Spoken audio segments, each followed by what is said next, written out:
முத்தத்துல மாலை கட்டு வெக்கத்தையும் ஓரங்கட்டு மொத்தமா கேட்கணுமா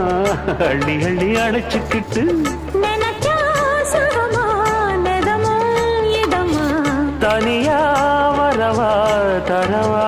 பதமா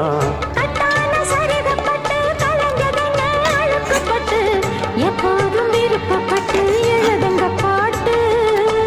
பொன்னான உடல் இருக்கு உடலுக்குள்ளே கடல் இருக்கு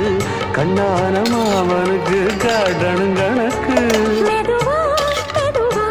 தொடலாம் பொதுவா கோழி கூவும் நேரத்தில் கோலம் போட்டு பார்க்கலாமா நல்ல நாதஸ்வரம் ஊத வச்சு மேளம் தட்டி கேட்கலாமா கேட்காத சங்கதி எல்லாம் கேடு அப்படி பார்க்காத இன்னைக்கு நல்ல